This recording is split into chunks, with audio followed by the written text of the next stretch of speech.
Buddha, a philosopher, meditator, spiritual teacher, and revered religious leader, is credited as the founder of Buddhism. Born as Siddhartha Gautama in 566 BC into an aristocratic family in India, he embarked on a transformative journey at the age of 29, leaving the comforts of his home in pursuit of the meaning behind the pervasive suffering he observed.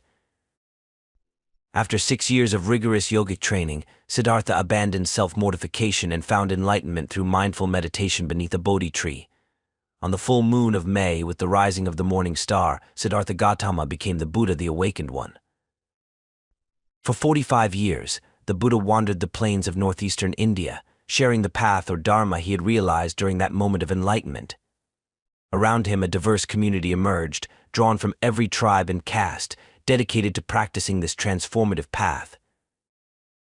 Today, Buddha is revered by various Buddhist schools as the enlightened one who transcended the cycle of birth and rebirth, surpassing the influence of karma.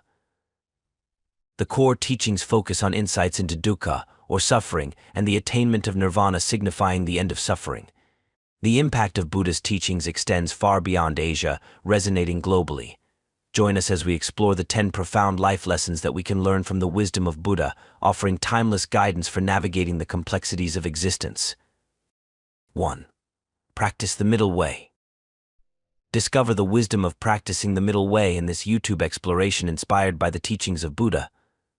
Buddha asserts, the root of suffering is our desires, laying the foundation for a transformative journey centered around the 4 noble truths.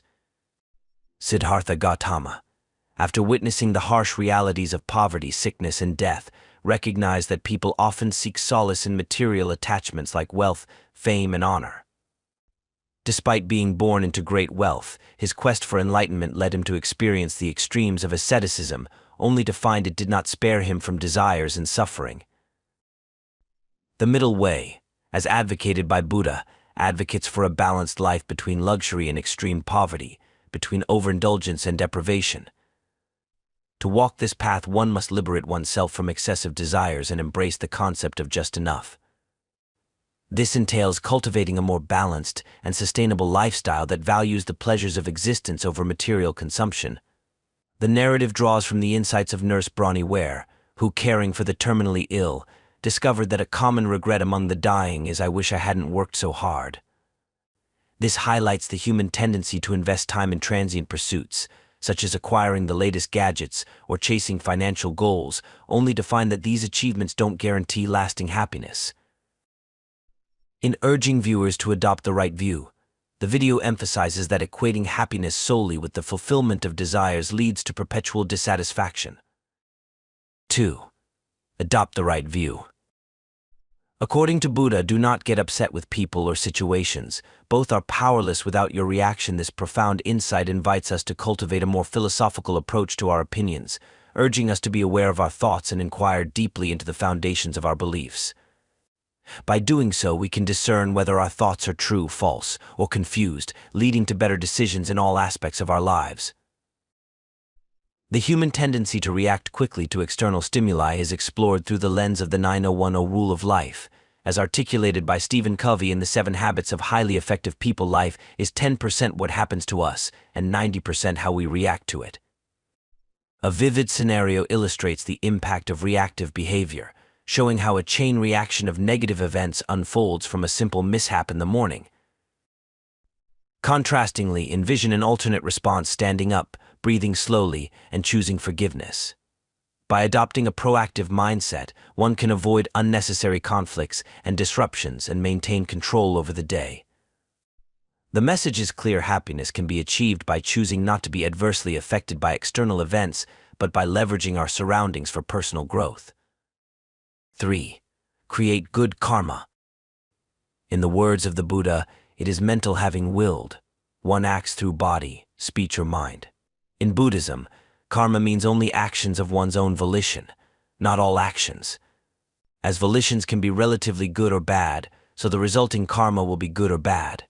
Good karma will lead to good outcomes and bad karma to bad outcomes in life. Volition is a more complex concept in Eastern philosophies than in Western ones, which defines will as a faculty independent of emotions and reason. In Eastern philosophies, Volition is the most significant factor in determining the karma. It is what determines the ethical quality of the action. It is a mental impulse, an urge pushing us in the direction of a particular experience. Volition is something at the crossroads between emotion and reason. Bad volition is based on a bad attitude or a bad intention, and to avoid having bad karma, we have to align our actions to positive attitudes and intentions. In other words, we have to work firstly on our attitudes and intentions, to be clean in our thoughts and feelings. Our intentions will lead to our actions, and they can have great consequences in our life. We need to work on ourselves in the present to build a better future for ourselves. As what we did in the past has echoes in the present, what we do now will have echoes in the future. If we don't study well for an exam, we may fail. If we sleep through our deadlines and delay doing our tasks, we may be late. If we eat too much, we may suffer from sickness in the future. If we indulge in smoking and alcohol, we may struggle to give them up in the years to come. But remember, if we choose to give more effort today, then we are sure to go beyond our past mistakes. If we, for example, choose to study better starting now, we still can achieve our dream job or graduate in the course we love, even if that would take longer than we planned. If we choose to make a schedule and plan how we will balance our priorities and workload, we can still finish and be better at our job.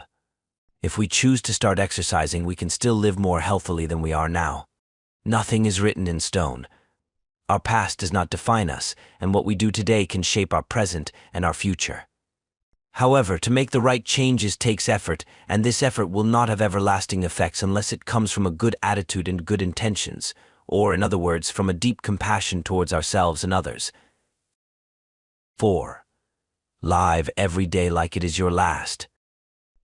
The Buddha's wisdom resonates ardently. Do today what must be done. Who knows? Tomorrow death comes. Buddhism teaches us that life unfolds in a cycle of birth and rebirth, and our aim is to break free from this cycle of suffering. Yet we often deceive ourselves into believing that time is abundant. We defer our actions to an uncertain tomorrow. I'll start exercising tomorrow. I'll complete my work tomorrow. I'll reach out to my loved ones tomorrow. I'll seek forgiveness tomorrow. This illusion must be shattered. By recognizing that each day could be our last, we are compelled to live each moment with purpose. Embracing this perspective, we cultivate peace within ourselves, seize the opportunities of today, and rest content knowing we have fully lived. This underscores the significance of commencing each day mindfully. Perhaps through meditation, through focused breathing, we confront impermanence directly. Reflecting on our struggles brings us face to face with suffering. These insights spur us to cherish the present. When eating, immerse yourself in the act. When reading, absorb every word. When working or studying, engage fully in the task. When driving, be wholly present. When in the company of others, be fully attentive. By anchoring ourselves in the present moment, we transcend the constraints of past regrets and future anxieties. We find ourselves exactly where we need to be, embracing the richness of life in its immediacy. 5. Great things are the results of small good habits. The Buddha imparts his wisdom drop by drop as the water pot filled. Likewise, the fool, gathering it little by little, fills himself with evil. Likewise, the wise man, gathering it little by little, fills himself with good. The Buddhist perspective on goodness and evil is pragmatic. Though indulging in evil may yield temporary happiness, the cumulative effect of our negative actions will eventually manifest as suffering and adversity. However, even in the face of occasional suffering, virtuous deeds accumulate over time, leading us toward lasting happiness and true goodness. Research from the European Journal of Social Psychology reveals that it takes consistent practice over 18 to 254 days to cultivate a new habit. Regardless of the skill you seek to acquire, the journey begins today. Instant transformation is an illusion. Progress is achieved through incremental steps, such as adopting healthier dietary choices, incorporating brisk walks into your routine, or rising early to engage in morning stretches. Likewise, when seeking to break free from negative habits, start small. Dr. Nora Volkow, director of the NIA's National Institute on Drug Abuse, advises increasing awareness of your habits to facilitate change. Avoid triggering environments, opt for healthier alternatives, and accept that occasional setbacks are a natural part of the learning process. 6. Show your wisdom in silence. The Buddha tells us no from the rivers in clefts and crevices, those in small channels flow noisily, and the great flow silently. Whatever's not full makes noise. Whatever is full is quiet. The teachings emphasize the importance of discerning when to speak and when to listen. Communication should be purposeful and rooted in goodwill, justice, endearment, and truth. Listening, however, holds equal significance. It requires humility and acknowledging the limits of our knowledge. Useless chatter and biased judgments are discouraged. In the digital age, amidst the onslaught of information on social media, discernment is crucial. Misinformation can easily deceive us, leading to misguided beliefs based on scant knowledge. Albert Einstein's wisdom rings true: the more you learn, the more you are exposed to what you don't know. Embracing this truth, the wise prioritize listening, recognizing the vastness of the unknown. A superficial understanding can be perilous. Blind adherence to one's opinions hinders the pursuit of truth, inhibiting meaningful dialogue and growth. Wisdom lies in sharing knowledge while remaining open to learning from others. Through active listening and engaging in constructive discourse, we enrich our understanding and cultivate genuine wisdom. 7. If in a conflict, choose compassion. The wisdom of the Buddha resonates: hatred is never overcome by hatred in this world. By non-hatred alone is hatred appeased. Even Siddhartha Gautama, before becoming the Buddha, faced discrimination and suffering. His journey to enlightenment was marked by hardship and adversity. Similarly, renowned leaders like Martin Luther King Jr. and Mahatma Gandhi, who advocated for nonviolent action, endured persecution, discrimination, and disbelief. Buddhism teaches us that the cycle of violence, hatred, and revenge can never be halted with more hatred. Reacting to insults or physical harm with retaliation only perpetuates the cycle of suffering. Nonviolence is not passivity in the face of aggression, it is a strategic means of protecting oneself from further harm. For instance, in the face of bullying or harassment, empowering oneself involves recognizing one's inherent worth and resilience.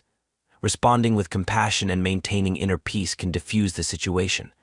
Practical strategies include remaining calm, walking away, responding with humor, or showing kindness to the aggressor. Seeking help from authorities is crucial if the situation escalates to physical violence or abuse. Meditating on one's innate strengths and qualities reinforces the understanding that one is more than the negative words or actions directed at them. Through self-awareness and compassionate action, one can navigate through adversity without perpetuating the cycle of hatred and violence. 8. Choose friends for quality over quantity. As the Buddha imparted, admirable friendship, companionship, and camaraderie comprise the essence of the holy life. When surrounded by noble individuals as friends, companions, and allies, a monk is inclined to cultivate and follow the noble eightfold path. The Buddha emphasizes the importance of choosing noble companions over those who may lead us astray. Life is not a solitary journey. We encounter numerous individuals along the way, yet not all are conducive to our spiritual growth. Negative peer pressure can foster detrimental habits, leading us away from the path of virtue. In our journey, especially during times of prosperity and fame, many flock to us. However, when we seek genuine support, true friends may be scarce. We have the power to select companions who inspire us toward goodness, virtue, and the development of positive habits. True friends guide us along the right path, steering us away from vice. Quality surpasses quantity in friendship. It is better to have a few genuine friends who offer sincere support and care, individuals who collaborate with us on the noble pursuit of spiritual growth. 9. Be generous. The Buddha eloquently stated, "Thousands of candles can be lit from a single candle, and the life of the candle will not be shortened." Happiness never decreases by being shared. Generosity and compassion have always been central to the Buddha's teachings, highlighting their transformative power in the world. Inspire others to follow suit, creating a chain reaction of goodwill. However, the Buddha reminds us of the importance of self-care. We cannot give from an empty well. Overextending ourselves or neglecting our own needs can lead to exhaustion and burnout, rendering us unable to offer genuine help to others. 10. You can be a Buddha too. In our concluding quote, the Buddha imparts, "You must strive. The Buddhas only point the way." These profound teachings from the Buddha serve as a roadmap for our enlightenment. They remind us that we, too, have the potential to attain enlightenment if we commit to embodying these teachings in our daily lives. The subsequent Buddhas who further developed Buddhism serve as sources of inspiration and guidance for us all. In times of despair, when life feels overwhelming with debt, dissatisfaction in our careers, and conflicts with loved ones, the Buddha's wisdom offers solace. It prompts us to take charge of our destinies, rejecting passivity and resignation. Struggle bravely and persistently. Each aspect of the Noble Eightfold Path: right view, right resolve, right speech, right action, right livelihood, right effort, right mindfulness, and right concentration can be nurtured through our daily habits. Through continuous learning and introspection, we aim to attain liberation from suffering, as guided by the Buddha towards nirvana. If you found value in this video, explore the full Philosophies for Life channel for more insights. For additional content on finding success and happiness through ancient philosophical wisdom, consider subscribing. Thank you for joining us on this journey.